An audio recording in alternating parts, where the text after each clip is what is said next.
Bismillahirrahmanirrahim. Assalamualaikum warahmatullahi wabarakatuh. Selamat pagi, salam sejahtera bagi kita semua. Om Swastiastu, Namo Buddhaya, salam kebajikan. Yang saya hormati Menko Polhukam, Menseknek, Gubernur Lemhanas, beserta jajaran, Bapak Ibu sekalian, para peserta PPRA 65 dan PPSA 24 tahun 2023, Bapak Ibu sekalian yang saya hormati.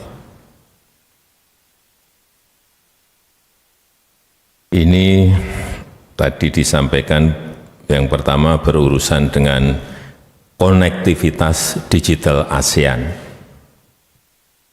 Yang kedua, yang berkaitan dengan peta jalan kepemimpinan digital.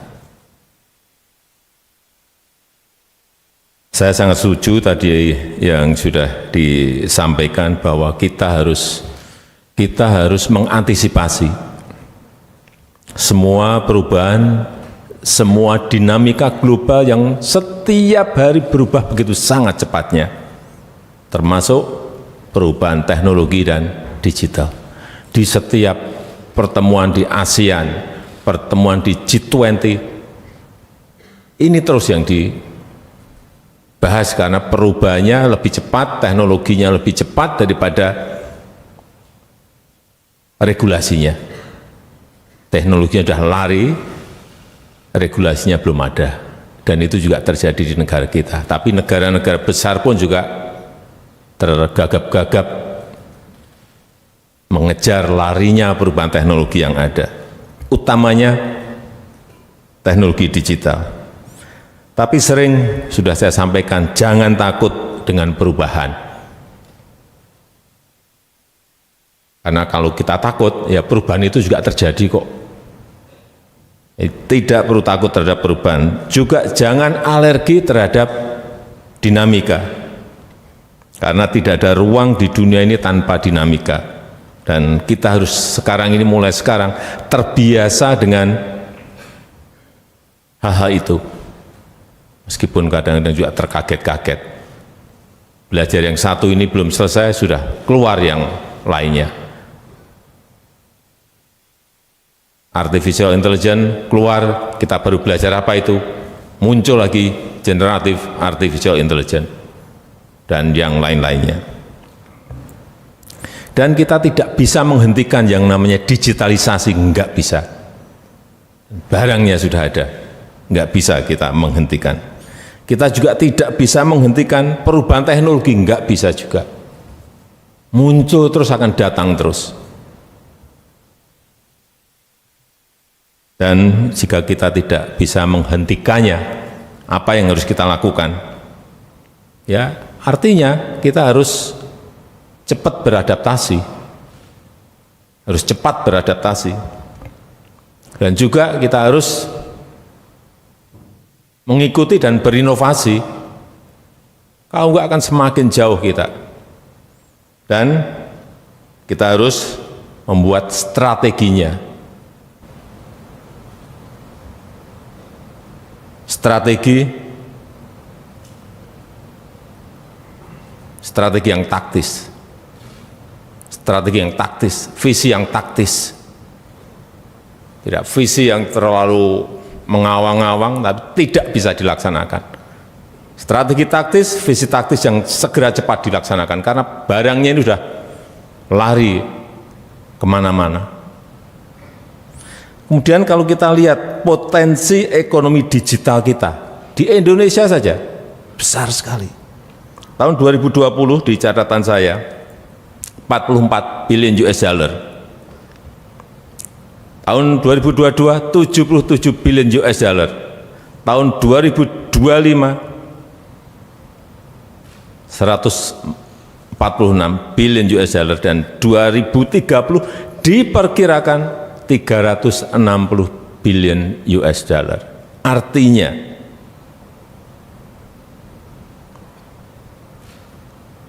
5.000 lebih. 5.000 triliun lebih di tahun 2030. Itu dengan masih ada catatan. Kalau yang namanya Digital Economy Framework Agreement di ASEAN ini bisa kita selesaikan negosiasinya di tahun 2025, yang angka yang terakhir tadi, yang 360 billion US dollar itu akan lipat menjadi 2 kali. Artinya 720 miliar US dollar.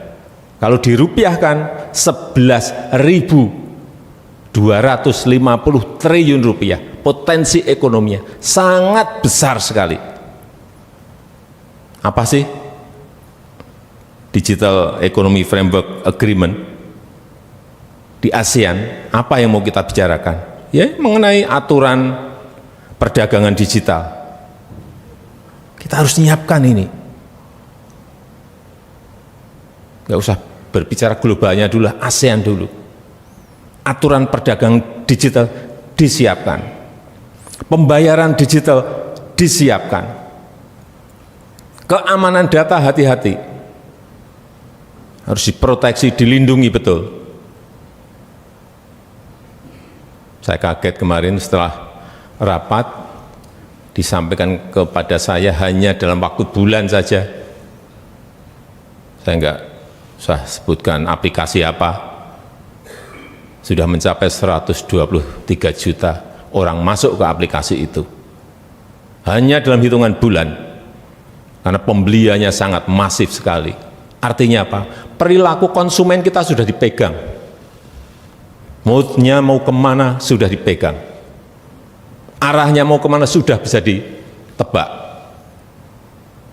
Dan kita terlambat.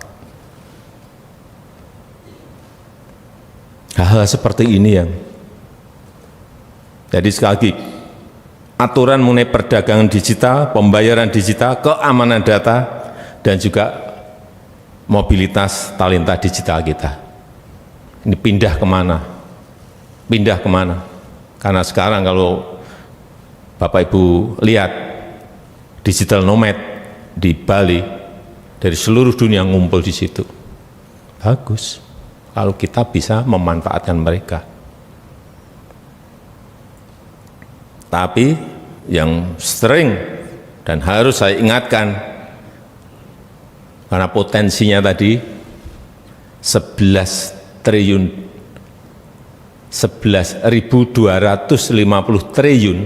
11.250 triliun rupiah, hati-hati. Kita tidak boleh hanya menjadi pasar saja. Ada potensi tapi kita hanya jadi pasarnya saja. Oleh sebab itu kita harus jadi pemain.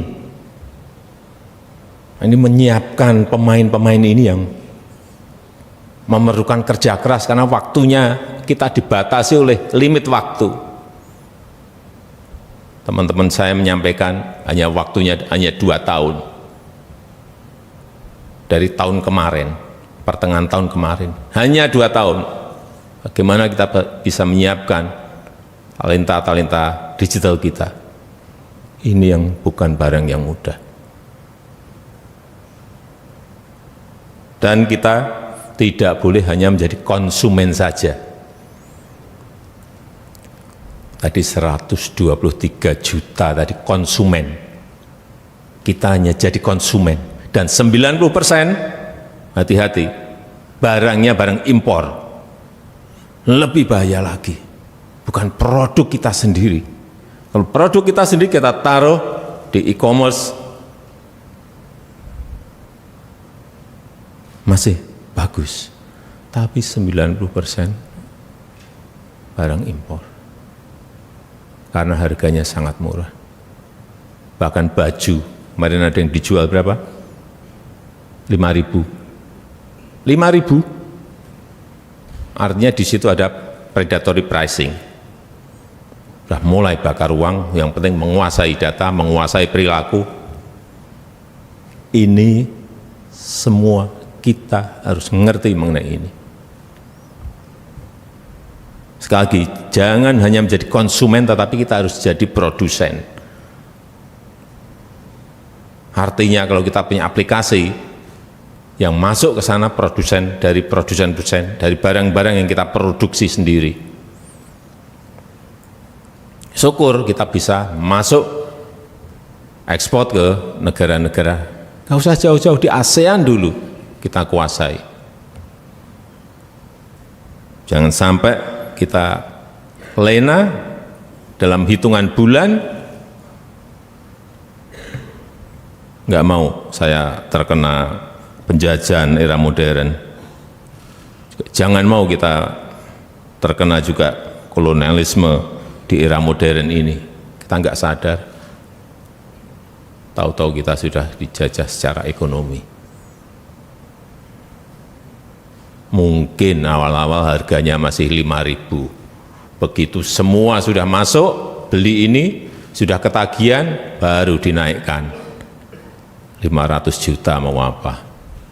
Udah, nggak bisa apa-apa kita, karena sudah ketergantungan di situ. Oleh sebab itu kita harus lindungi betul kedaulatan digital kita. Harus dilindungi betul. Tadi saya sampaikan regulasinya yang harus mengejar. Dan kita itu kalau yang ngurusi urusan masalah regulasi, bulatnya kemana-mana, ruwetnya kemana-mana, berbulan-bulan, bahkan bertahun-tahun aja belum jadi. Teknologinya sudah lari cepat sekali. Problem ada di situ. Sekali lagi kita harus melindungi kedaulatan digital kita. Dan betul-betul kita pertahankan yang namanya kandungan lokal. Barang lokal. Kalau nggak bisa 100% barang kita, ya paling tidak 90%, 80% kandungan lokalnya. Jaga betul yang namanya aset digital kita. Jaga betul. Data, informasi, akses pasar, semuanya. Nanti bisa menyangkut politik. Ada yang menyampaikan, pakar digital kita membisiki, Pak, ini hati-hati. Kalau kita tidak proteksi data-data digital kita, bisa-bisa nanti 2029 yang menentukan presiden itu mereka.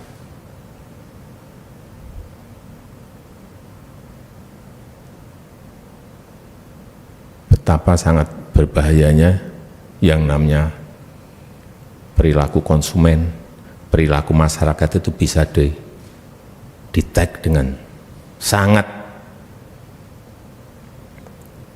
akurat.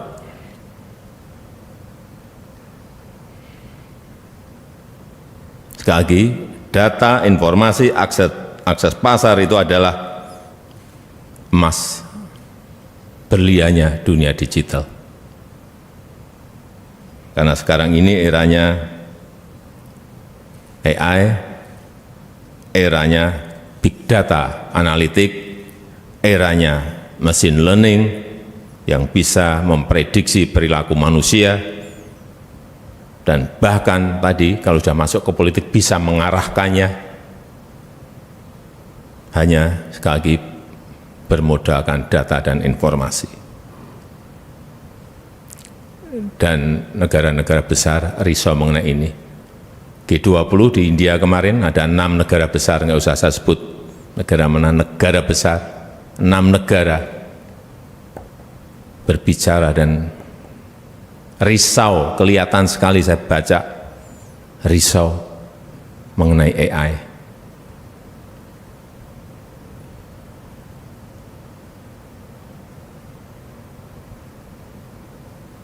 Dan mereka mengakui terlambat menyiapkan regulasinya. Teknologinya, teknologi digitalnya sudah lari jauh. Ini negara besar, 6 negara besar. Nah, kita kalau nggak lincah, nggak gesit menyiapkan ini juga akan sama. Itu yang sering saya takutkan itu. Tapi kalau saya memang lebih suka, ya kita memang harus tahu tantangan-tantangan ke depan ini apa. Dan kita paham sulitnya ke depan ini apa. Betapa sulitnya ke depan ini apa. Oleh sebab itu kita harus lakukan ini, lakukan ini, dan waktunya sangat limit sekali.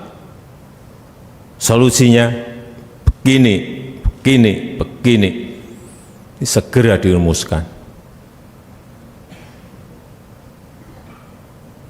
Oleh sebab itu saya sering menyampaikan di forum-forum bahwa yang namanya kepemimpinan nasional di tahun 2024, di tahun 2029, di tahun 2034 itu menjadi kunci negara kita, Indonesia ini bisa melompat maju atau tidak. Karena kita memiliki bonus demografi dan yang tadi saya sampaikan.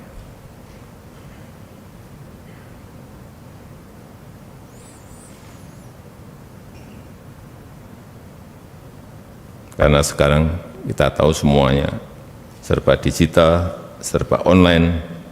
Oleh sebab itu, peta jalan Indonesia digital ini harus betul-betul kita miliki. Strateginya, arahnya, targetnya harus detail, harus taktis dan harus detail. Tidak bisa lagi kita membuat sesuatu yang kelihatan besar, mengawang-awang, tapi nggak bisa dilaksanakan.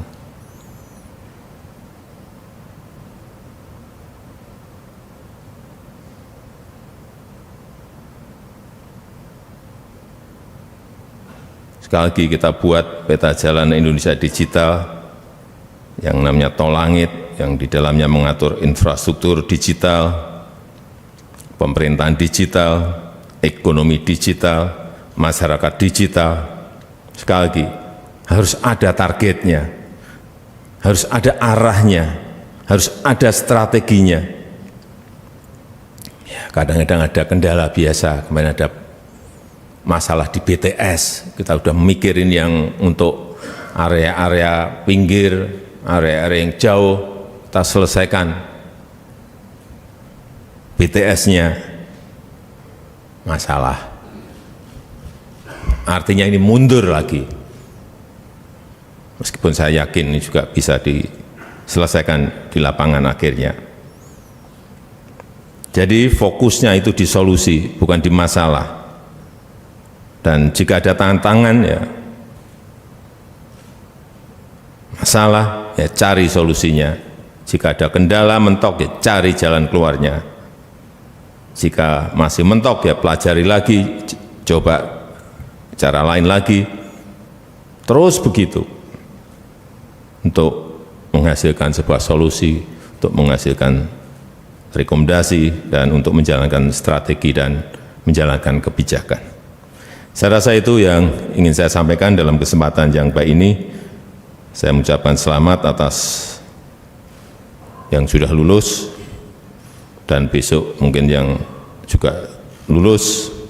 Selamat bertugas kembali, menjalankan pengabdian untuk bangsa dan negara kita. Terima kasih. Wassalamualaikum warahmatullahi wabarakatuh.